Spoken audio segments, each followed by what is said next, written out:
Good morning everyone. आज हम कर रहे हैं class 10th economics chapter 1 the economic story of Palampur. पिछले वीडियो में हमने किए थे लेसन्स इंट्रोडक्शंस, कुछ keywords and some 1 marks questions. आज हम करेंगे मैच द फॉलोइंग्स एंड एनसी स्पेसिस।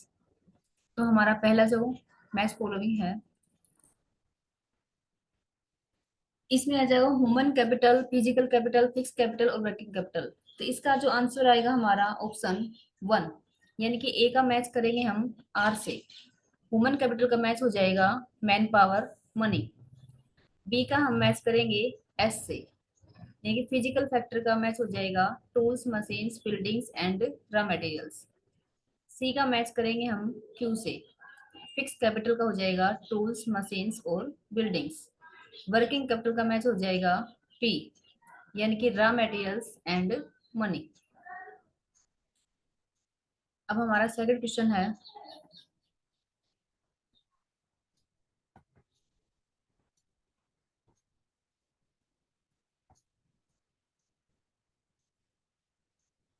सेकंड क्वेश्चन है भाई हमारा फैमिलीज विद लेस देन। तो ए, इसका जो हमारा जो आंसर बनेगा, इसका ऑप्शन बनेगा 2, यानी कि ए का मैच हो जाएगा आर से। Families with less than 2 hectares कितने आ जाएंगे भी 180। बी का मैच होगा पी से। फैमिलीज, बी का मैच हो जाएगा पी से, यानी कि फैमिलीज विद नो लैंड, मतलब कितने परिवार के पास जमीन थी नहीं, तो 150 फैमिलीज थे। सी का मैच हो जाएगा क्यू से। Families with more than 2 hectare land, मतलब वो परिवार जो 2 हेक्टेयर से ज्यादा जमीन वाले थे, तो कितने थे भाई 95।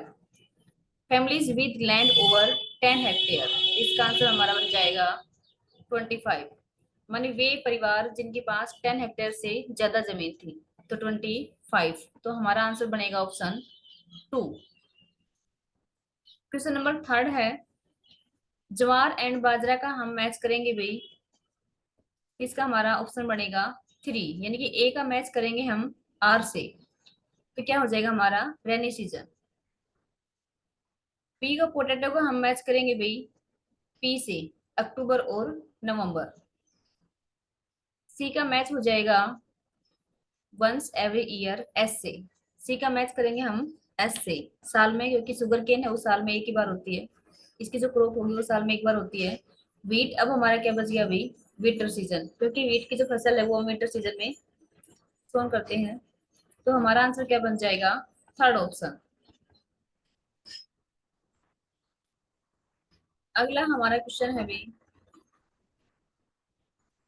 Question number 4। इसमें कॉलम 1 में दे रखा है कि 75% जो है इसका मैच होगा भी, ए का मैच होगा एस से, देखिए डिपेंडेंट ऑन एग्रीकल्चर। 75% पॉपुलेशन थी पालमपुर की, वो डिपेंड किस पे थी भाई, एग्रीकल्चर पे। बी का मैच होगा आर से, यानी कि 25% लोग बिलोंग करते थे नॉन फार्मिंग एक्टिविटीज से। सी का मैच हो जाएगा पी से, क्योंकि 40% जो लैंड थी वो इरिगेटेड लैंड थी। अब बचा हमारा क्या 24%, किसमें आ जाएगा अभी, interest rate of loan for 4 month, यानी कि जो श्वेता जो लोन लेती है तेजपाल सिंह से, वो 4 महीने के लिए लेती है 24% इंटरेस्ट पर। तो ये हमारा क्वेश्चन था 4, इसका आंसर भी ऑप्शन बनेगा हमारा 4। अब कुछ स्टेटमेंट है, स्टेटमेंट बेस्ड एमसीक्यू क्वेश्चन है, इसमें मैं बताऊंगी कौन स्टेटमेंट राइट और कौन सी रॉन्ग है।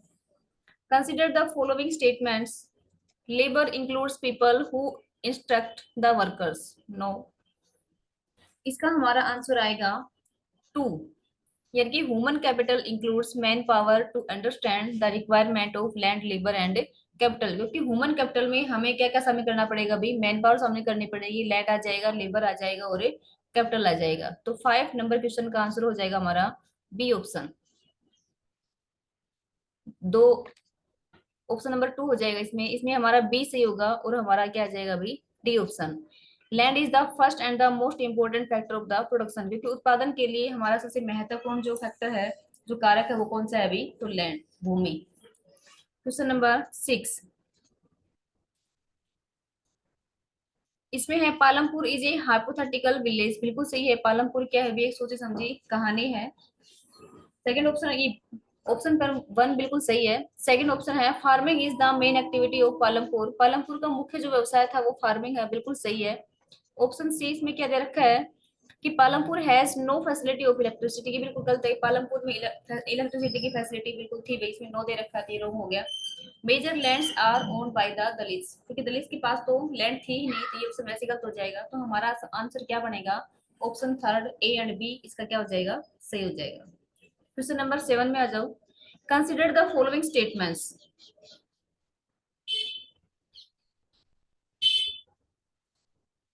इसमें है ऑप्शन ए दे रखा है, इसमें क्या दे रखा है, the standard unit of measuring land of hectare. जो हेक्टेयर, जो जमीन की जो मेजरिंग की जो यूनिट है वो क्या दे रखी है, हेक्टेयर। हेक्टेयर भी सही है, बाकी और भी थे इसमें।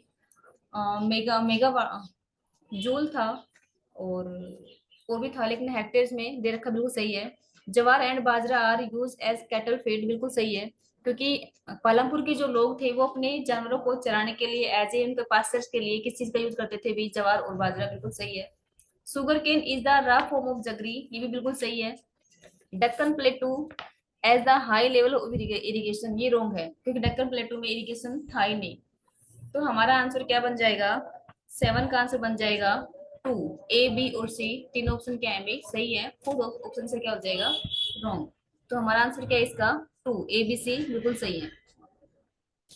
Considered following statements. Dala is landless farm labour who work on daily wages, बिल्कुल सही है।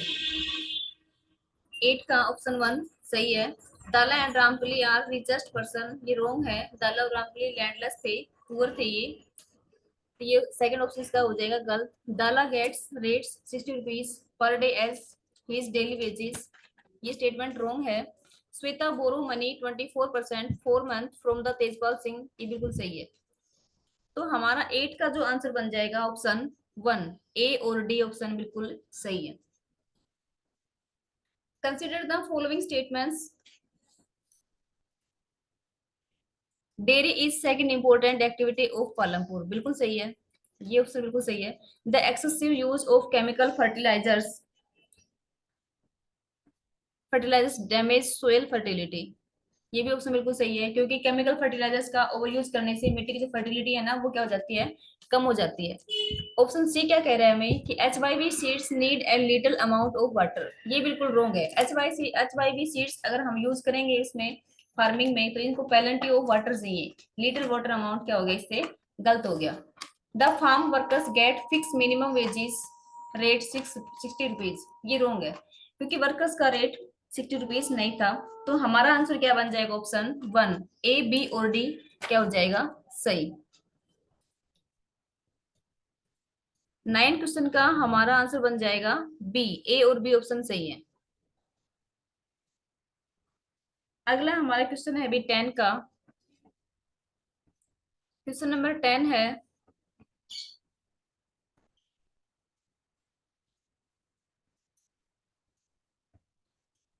इसमें एक एनसी पैसेज दे रखा है। एनुअल एग्जाम में अब आजकल नया पैटर्न शुरू हो गया हमारा, तो उसमें 8 नंबर के एनसी पैसेज आते हैं, तो 4 4 नंबर के 2 एनसी पैसेज आएंगे आपके। इसमें कुछ लाइंस दे रखी हैं। Palampur is well connected with neighbouring village and towns, Palampur connect था पड़ोसी गांव से और कस्बों से कनेक्ट था ये। Raiganj is 3 kilometre from the Palampur, Palampur से रायगंज एक गांव है, इसका पड़ोसी गांव है, वो 3 किलोमीटर दूर होता है पालमपुर से। It has about 450 families belonging in different castes, Palampur गांव में 450 परिवार होते हैं जो अलग अलग जाति से बिलोंग करते हैं। The Dalit comprises 1/3 of population, Dalit जो लोग हैं वो टोटल जनसंख्या के पॉपुलेशन का 1/3 हिस्सा है अभी। Agriculture is the main occupation of the people of Palampur and 75% are engage in it their livelihood, Palampur गांव की जो मेन जो मुख्य व्यवसाय है लोगों का वो है फार्मिंग, और 75% लोग बिजी हैं अपने जीवन यापन के लिए एग्रीकल्चर पर। 150 out of 450 families are landless in Palampur, यानी कि 450 परिवारों में से 150 जो फैमिलीज हैं वो लैंडलेस है, मतलब इनके पास जमीन नहीं है। Traders of this village and shopkeepers who sell things after buying from the wholesalers, जो ट्रेडर्स व्यापारी हैं जो होलसेल सेल से अपने ये सामान लेते हैं और भी शॉप, अपनी शॉप पे भी वो सामान को सेल करते हैं गांव में। In Palampur farmers grow more than one crop in a piece of land. Palampur गांव के जो किसान हैं वो अपने खेत में एक से अधिक खेती को करते हैं या क्रॉप को करते हैं। तो अब हम इसमें कुछ क्वेश्चन दे रखे हैं अभी। इसमें हमारा जो क्वेश्चन नंबर 10 है वो बनेगा, how many families live in Palampur village. तो पालमपुर विलेज में टोटल कितने परिवार थे? तो हमारा आंसर बन जाएगा 450, ऑप्शन थर्ड।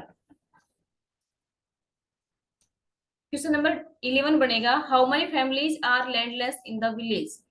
कि पालमपुर गांव में कितने परिवार थे वो लैंडलेस थे। तो हमारा आंसर बन जाएगा ऑप्शन वन, 150।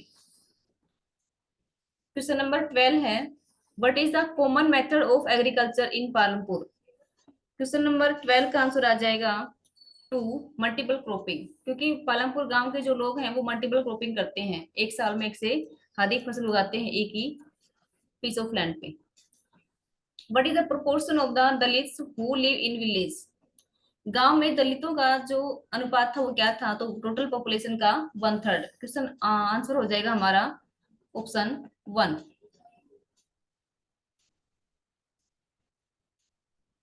अब कुछ आएंगे भी एसर्शन और रीजंस आएंगे कुछ, उसको हम सोल्व करते हैं।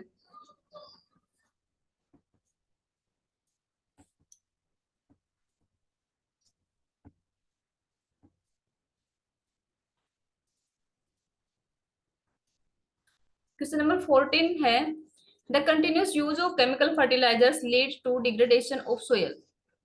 यही कह रहा है यहाँ के भी, लगातार रासायनिक उर्वरकों का यूज करने से जो मिट्टी की जो फर्टिलिटी है वो क्या हो जाती है भी, कम हो जाती है। रीजंस में क्या कह रहे हैं ये, chemical fertilisers kill bacteria and micro organisms in the soil. जो ये रासायनिक उर्वरक हैं मिट्टी में जो बैक्टीरिया होते हैं, जो सूक्ष्म जो जीव होते हैं उनको भी ये मार देते हैं। तो ये हमारा इसका जो आंसर बनेगा, इसका आंसर बनेगा हमारा वन। क्योंकि ये रीजन असर्शन जो दे रखा है और रीजन इसको भी क्वालिफाई कर रहा है, मतलब इसका ये जो व्याख्या है वो बिल्कुल बिल्कुल सही कर रहा है ये। तो हमारा आंसर बन जाएगा वन। क्वेश्चन नंबर 15 है, असर्शन दे रखा है, farm labours get the minimum wages of 60 rupees as set by the government. ये कह रहा है कि फार्म लेबर्स की जो मिनिमम जो वेज था भी वर्कर्स का, वो गवर्नमेंट ने 60 रुपीज फिक्स कर रखा था, जो कि क्या है अभी गलत है, नहीं किया हुआ था, ये रोंग है। रीजन दे रखा है कि wages of laborers is the major causes of migration of people for the from rurals to the urbans। तो ये भी गलत है भाई, क्योंकि रूरल से ये अर्बन में नहीं आए थे। तो दोनों ही गलत है। तो हमारा आंसर क्या बन जाएगा 15 का, फोर आंसर हो जाएगा। 15 का आंसर बनेगा हमारा फोर। दोनों स्टेटमेंट क्या है भाई, फॉल्स है।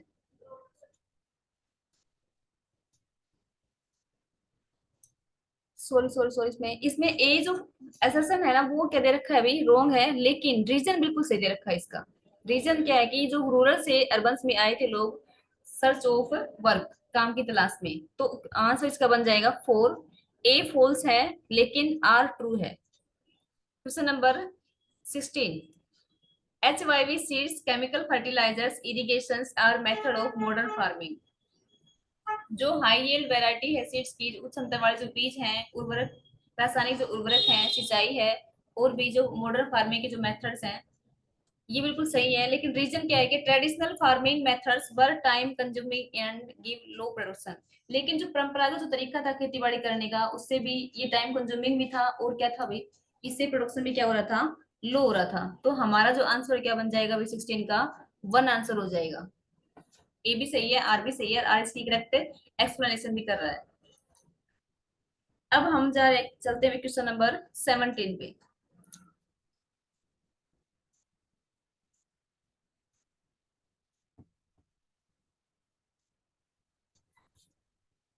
Question number 17, what is the correct definition of chemical fertilisers. Chemical fertilisers की ये सही परिभाषा पूछ रहे हैं हमसे।